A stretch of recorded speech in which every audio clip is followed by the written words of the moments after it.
All right, folks, good morning. Welcome to our coffee series featuring General Charles Hamilton, Commanding General of the U.S. Army Materiel Command. Thank you for being here today. We have a great crowd, as you can see. My name is Alex Brody. I am the Director of Meetings for the Association of the U.S. Army, and it's a great privilege to welcome you here for what I think will be a great event today. First, I want to thank our four-star sponsors, General Dynamics and Leonardo DRS, as well as our two-star sponsors, Leidos and Northrop Grumman, for their support of our coffee series. Let's give them a big round of applause.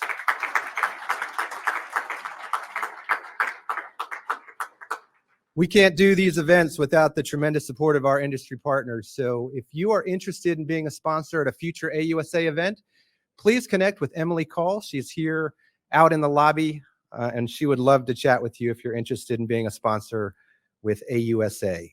We appreciate the presence of the general officers and command sergeants major joining us this morning as well. It's always a great privilege to have you join us. Thank you.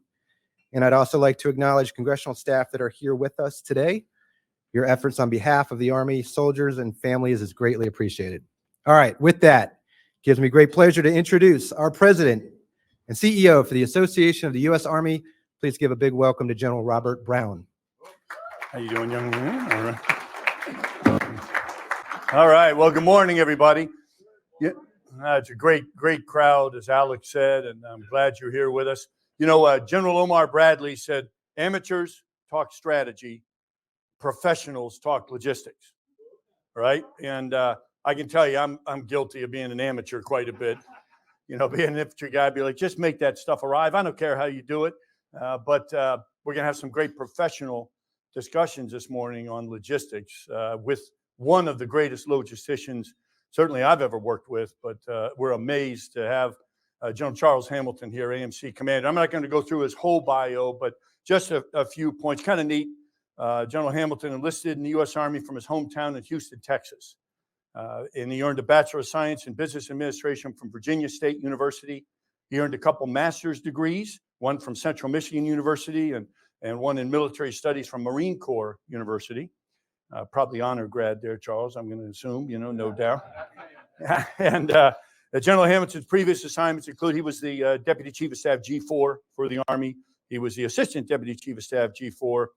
He was a G3 at AMC, so obviously a very helpful assignment. Being G3 is a tough job, and at AMC.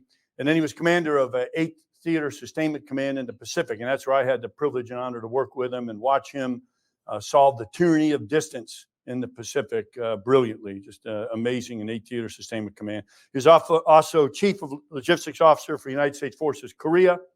He worked at the Defense Logistics Agency Troop Support as a commander, of course, in Philadelphia. And on 3 separate occasions, General Hamilton deployed to Afghanistan in support of Operation Enduring Freedom.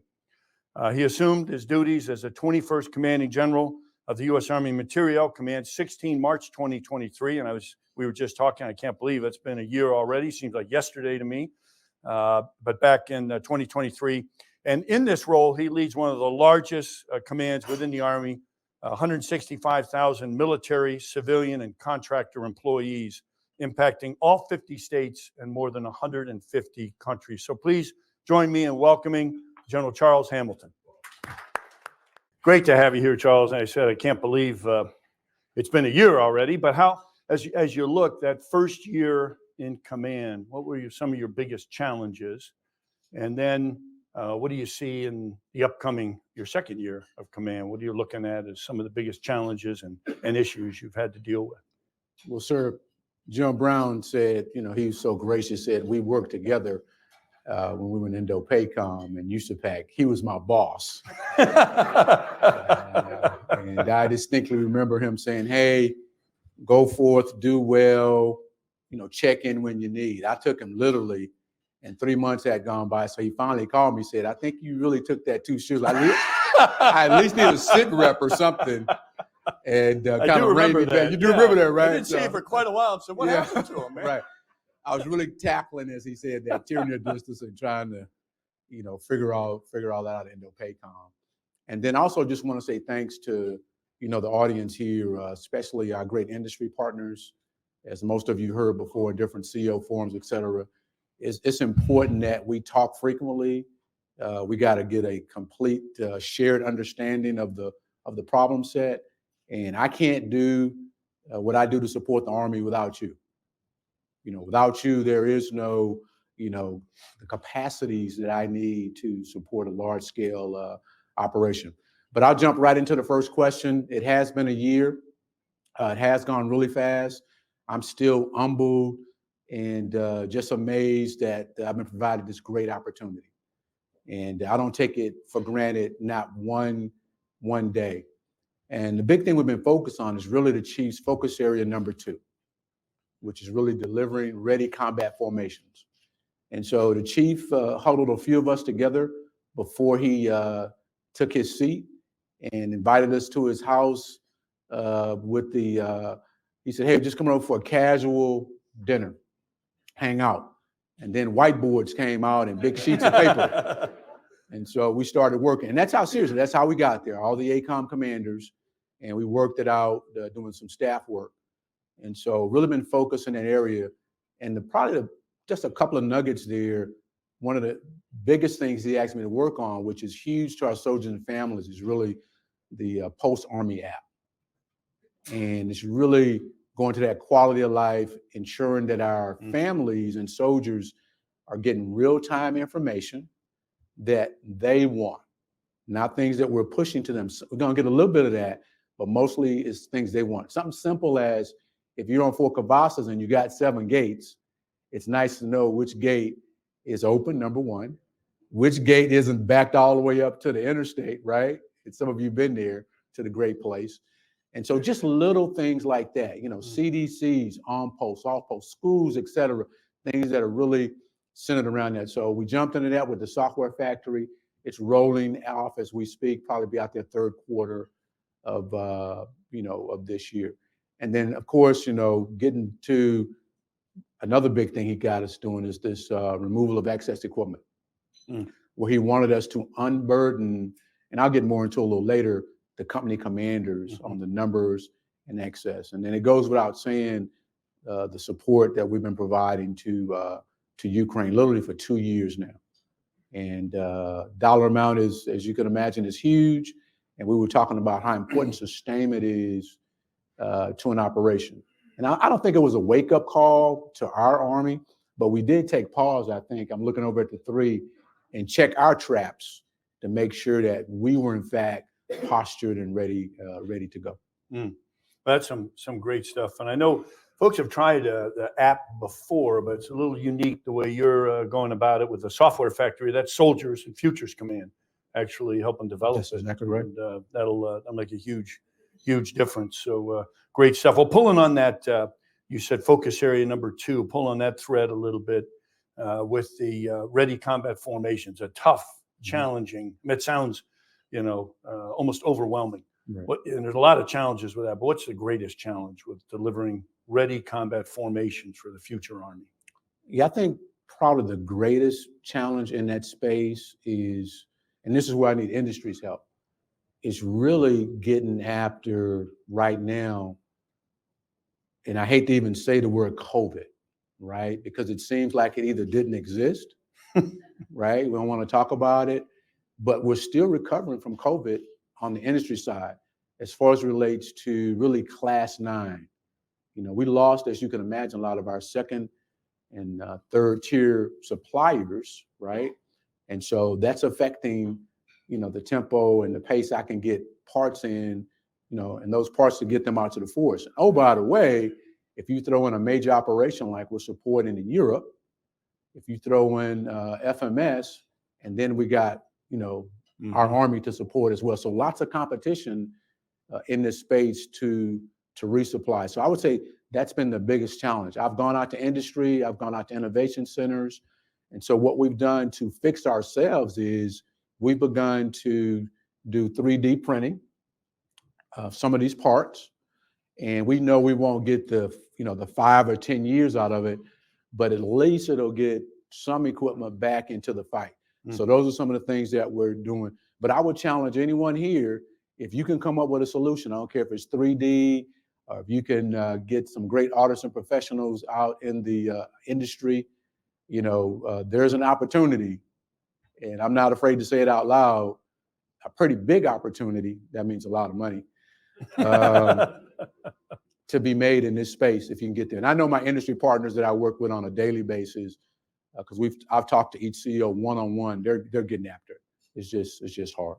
Yeah, that's and good to hear getting after it. And just as we look, data is so critical today, and of course, artificial intelligence to leverage that technology and make decisions faster. And how does that play in AMC's role in these ready combat formations, data and AI?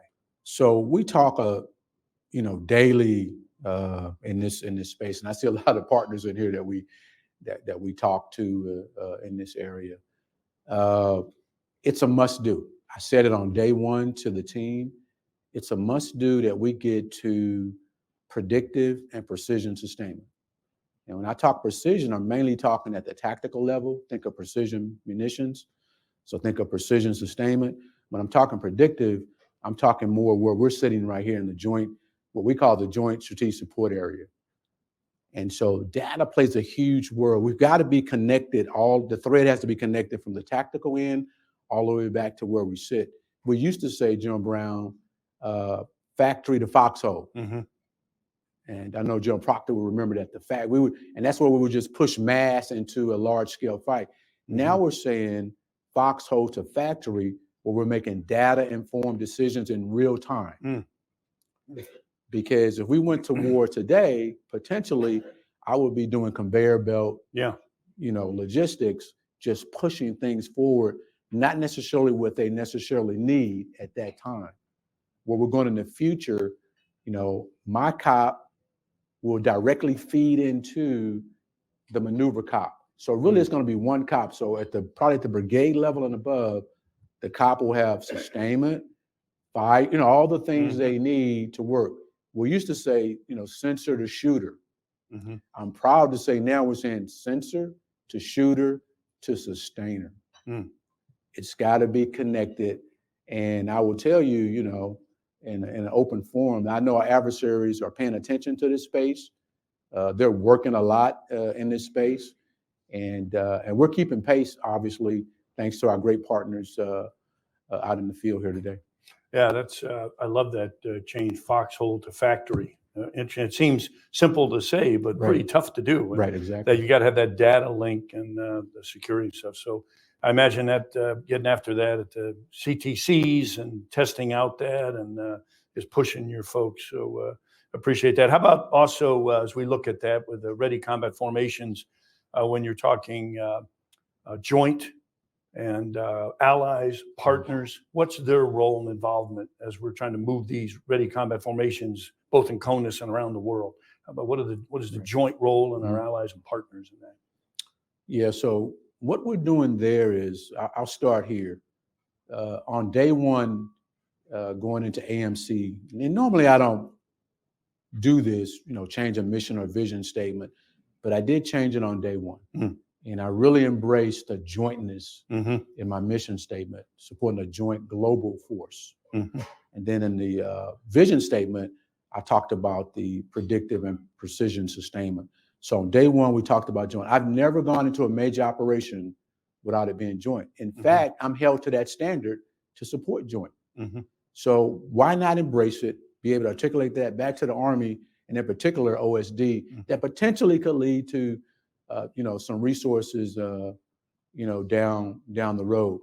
This August, we're going to host a joint seminar at Redstone, and we're going to host it with the Air Mobility Command, General Minahan, General Van Ost from Transcom, Duke from Air Force Materiel Command, and a host of other senior leaders to have a discussion about the first 30, 60 days of going into a conflict. As most of these senior leaders I look around the room that I work for and work with over the years, that's a congested space. Mm-hmm. There's a lot of moving pieces, and what we've got to do is detangle it, and integrate better in this time, because, and I know we're going to probably talk a little bit about contested logistics, But if you add on what we do to the space, and then you add on contested logistics or being contested as part of that, it's really going to get interesting and sporty. So in that joint area, we have some experimentation now that we do with the Joint Staff J4. We do it down at Fort Greg Adams, looking at General Smith, and I know they participate in that out of the G4. But we're going to take it to a larger scale and just have a conversation for 2 days and bring in some experts, industry. We're going to have some industry partners there as well and talk about that first 30, 60 days. That's got to be productive. Now, how about allies and partners role as well?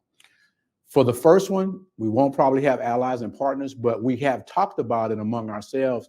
And that's a huge part of this equation, as you know. It's no way we go into a large scale fight without relying on allies and partners for supply chain, airfields, ports.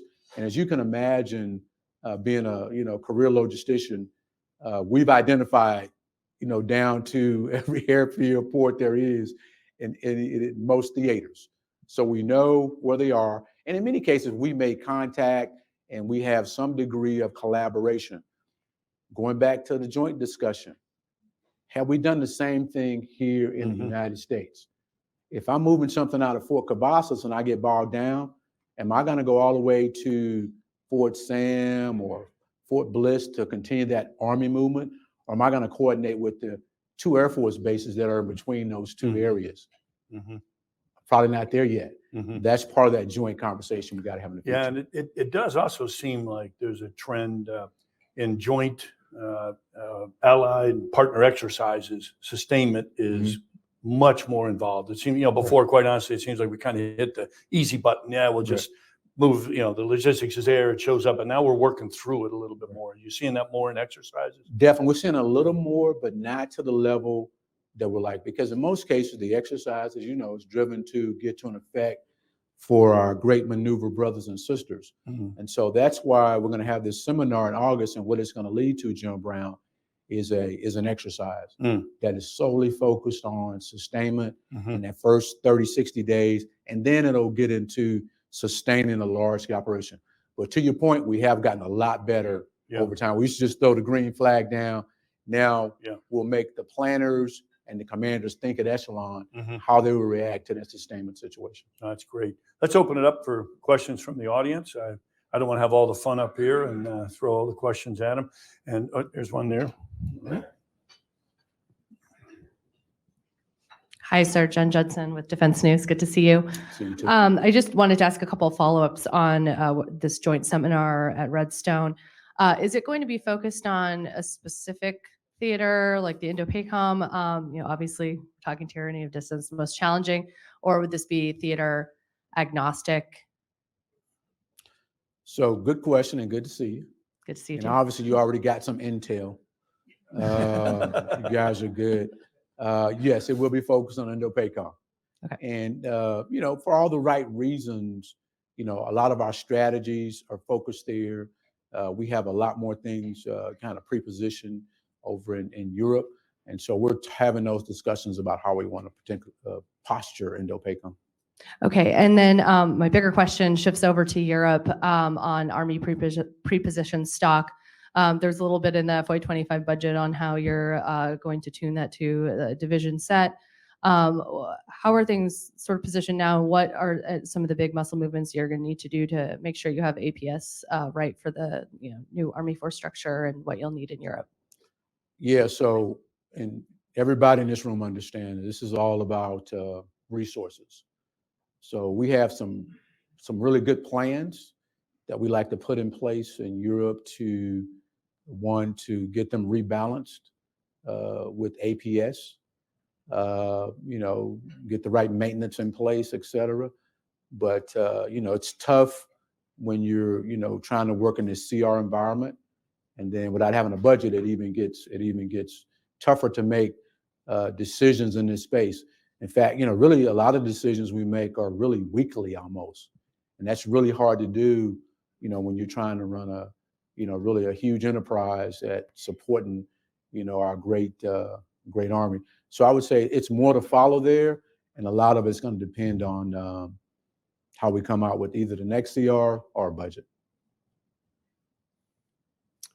General Hamilton, good to Hey, see good you. to see you. Feel a little bit of fish out of water since I'm an airman in this crowd. But what I would say is our common history in DLA, you know that DLA's got to be there for the first 30, 60, 90 days. It's important that they're part of this conversation. How are we connecting the data with DLA?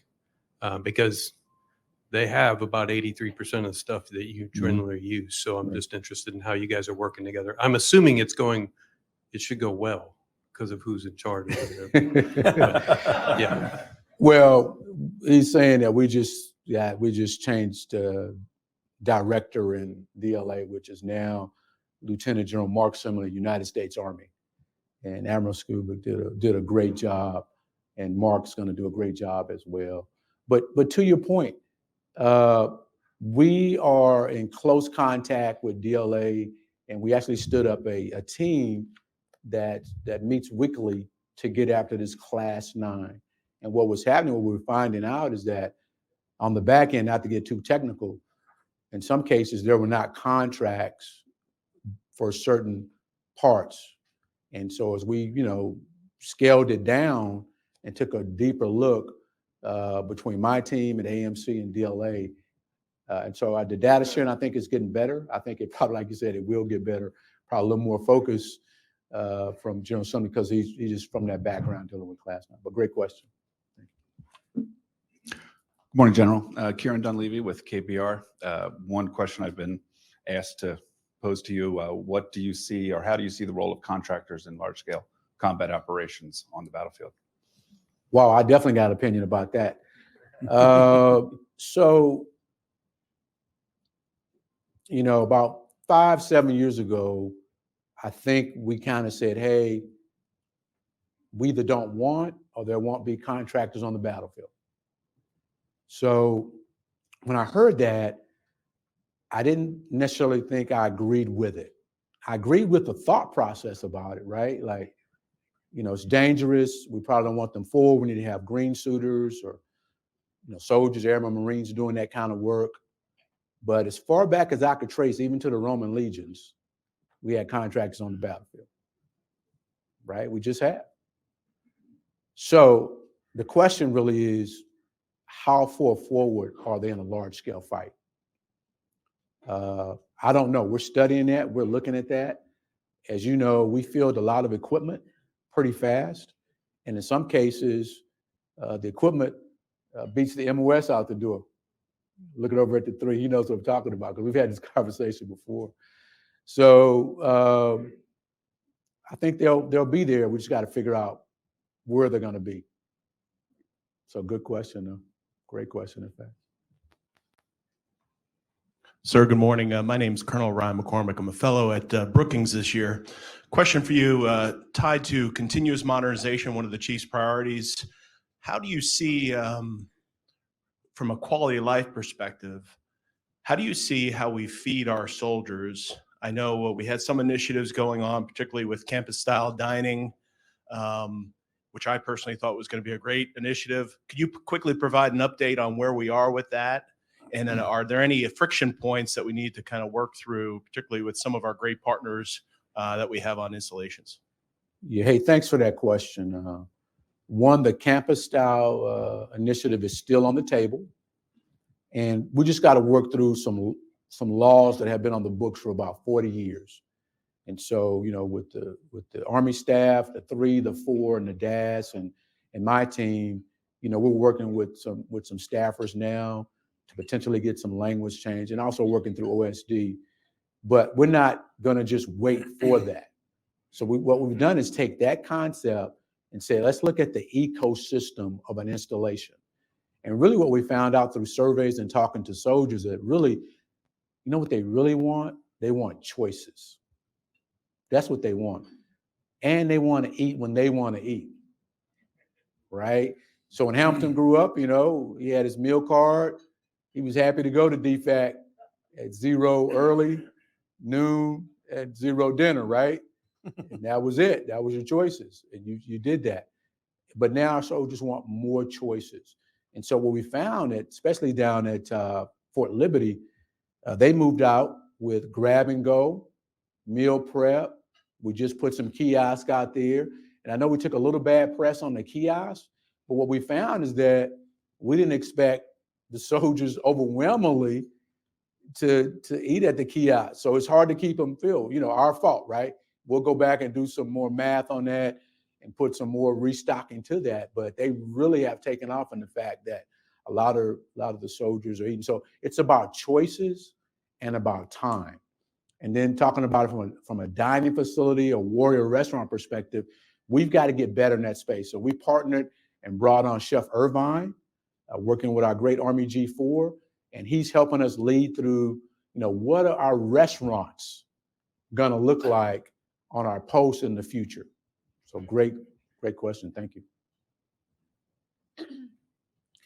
Hi, General Hamilton. Meredith Roten from Janes. I wanted to ask a follow-up question about the removal of excess equipment. General George has said, the most important thing for those pilots right now is just getting the excess equipment out of the formations. How long do you think it is before you actually start seeing that equipment being ready for reuse somewhere else or repurposed in some way? Is that going to have to wait until the pilot programs are over?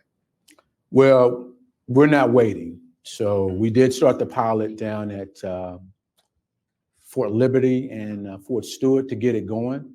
And as some of you know, the challenge was, one, he wanted to do it really fast.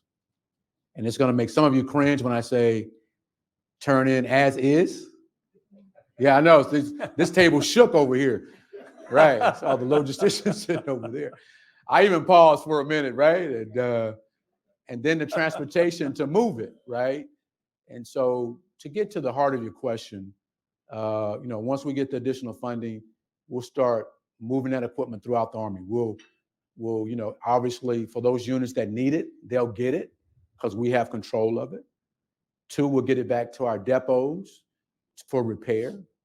Or 3, we're turning over to DLA, or to FMS to be sold. So about 3 or 4 things that we can do with the equipment. We're down in Fort Campbell right now as we speak. And so we're not slowing down at all. In fact, we're going to brief the chief today. In fact, just so you know, I got to do a quick change and run out here for the 4-star forum when we break up. But we're going to talk to him today about the entire rollout of this pilot across all of the Army and to include the 2 field armies in Europe and Indo-PACOM. General Hamilton, thank you for your time this morning. Nikolai Sugrov from Inside Defense. With the recent shift in the self-propelled Howitzer program, the cancellation of IRCA, the move now to the next generation Howitzer, can you talk about how that will impact the current M109 fleets? Thank you. Yeah, so man, I got some great questions today. So, one, that was a tough couple of decisions by the leadership. So what I like to say about that is, before I get into how it impacts the fleet, is that one, I think it shows the courage and the agility of how we operate now. If you probably go back maybe 10 years ago, we would have just let these things, play out and live with a result that we didn't necessarily want. So number one on that. I think number 2, just, talking about the fleet itself, and I got a piece of that from how I support that is through Water Elite, through our tubes there, et cetera. I'm not necessarily seeing a significant impact there. I think we'll be able to adjust. We'll be able to get the right, maintenance parts, et cetera, in place. I don't really see a significant impact. As you're seeing what's playing out in Ukraine and in Europe, it's all about fires, right? And so I think that's why you see some major decisions made, even more may even change in the future because of what we're watching over there. But I don't see a significant impact. Hey, sir. Good morning. I'm Colonel Dan Crawford. Thank you for taking time to talk with us this morning.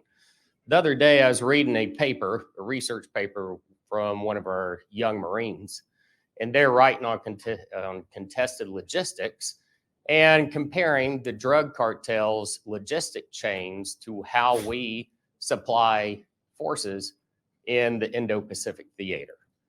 She estimates that we would lose, or drug cartels plan to lose 40 to 60% of their supplies.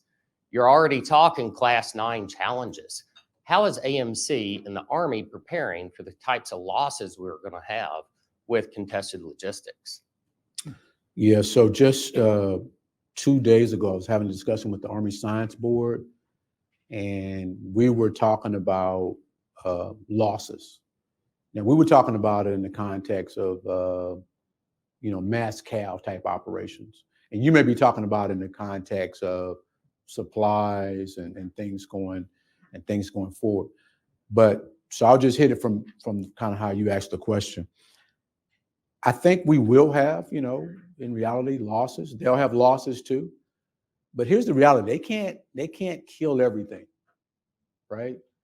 And I think the fact that we're not admiring contested logistics, we're actually attacking it right now across the joint force. We're going to, like I said, take it to another level in August.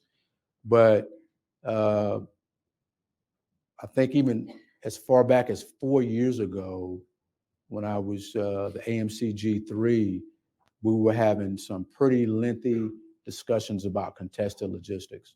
And so I'll just give you a couple of examples to show you how we're paying attention in this space. I personally take up a lot of Cyber Command's assets. Okay, I won't say how much, but I take up quite a bit. And so we know that we're being probed every day, but that gives me an opportunity as well, right, to deal with that. And I know, I don't want to get any type classification, but it's opened our eyes to some things as well. So I think, we'll take some losses, but at the same time, I think we're going to be very proactive in this space as well.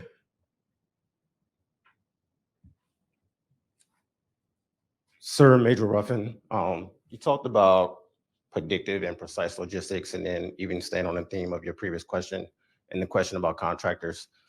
Do you have a message for the Army protection community and what they need to do to support your initiatives? Yeah, hey, thanks for that. We appreciate you being here today as well. I don't think I have a message for them that I haven't really articulated already. And I think from the sustainment side of it, when I grew up in the Army, we had, even from a tactical level, a lot of protections. And then when it was time to go into a combat operation, we lost those protections. And we had to very quickly figure out how to, even at a tactical level, protect ourselves. And what I've told the team in working with Army Futures Command, going into the future, is that our formations even got to become a little more prickly and a little more offensive in nature. Lots of sensors, a lot of things going on in the space environment. How do we become more offensive? Because I like to think that I'm going to be able to put out all things autonomous, whether it's drones or vehicles. That's what I want to happen. But I'm not sure that I could get to the scale that I need to do that. Because the last thing I want to do, whether it's on sea or land, is put soldiers in harm's way with all the fires that we're going to have in the next fight. But I think through working with Futures Command, autonomy, as most of you know, we stood up a CFT, contested logistics functional team last year under the leadership of Colonel Shane Upton. He works for General Rainey at Futures, but obviously he's on Redstone, so we get to play a little bit in that space. And we're really looking at this hard. I just came back from Project Convergence, and I am very optimistic looking at the autonomous vehicles that I saw there, the drones in the future. We've got to get to that level of resupply. And that's why we've got to be so precise in the future, because I'm not going to get a second chance.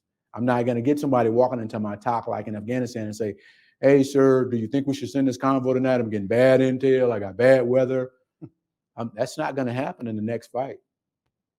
I got to get it right every time in order for that brigade, task force, or division to be able to maintain that momentum in the fight, period. And I've got to hold myself and the team to that standard. So we're pressing pretty hard.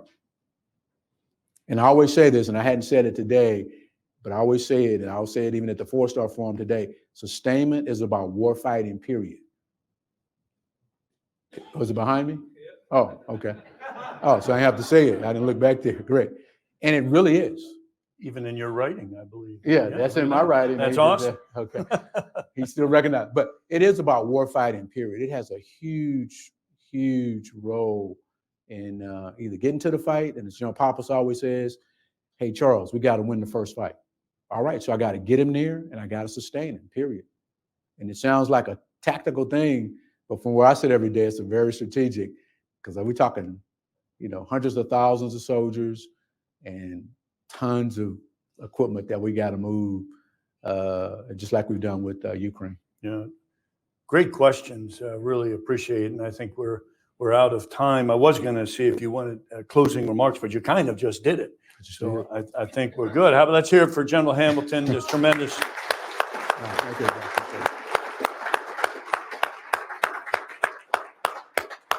So some upcoming events. Mark your calendars. 18 March, Monday. There'll be a coffee series on the Army budget. General Bennett, General Gilbert, Miss Taylor will be here. You don't want to miss that. Really describing, going through, and give you the opportunities to ask questions about the upcoming budget. That's Monday, the 18th. Right around the corner, a couple weeks away, Global Force, 26 to 28 March down in Huntsville. It's going to be terrific. Great educational forums and sold out. Will be some tremendous dialogue and exchanges there, networking. Really looking forward to seeing AMC again, General Hamilton again, and Army Futures Command there as well. That's 26, 28 March in Huntsville. 3 April, we'll have a coffee series with Undersecretary Honorable Gabe Camarillo, and those are always tremendous. He's absolutely fantastic. 3 April coffee series back here. And then finally, mark your calendars, 14 to 16 May, Land Pact, Land Forces Pacific. Yep, you got to suck it down and go to Hawaii for that one. It's a tough one, but be about 35 Indo-Pacific nations there. Really tremendous program there as well. Also sold out, and that's going to be the best Land Pact ever. And registration is open now, so get after that before it's too late. If you have any questions, any other upcoming events, go to our website, ausa.org, and you can get all the information you need. Right now, I just wanted to thank those members out there. Membership really matters. We're at 1.5 million strong members, which is fantastic. So join the team supporting your Army. Thanks for coming. Have a great Army Day. All right.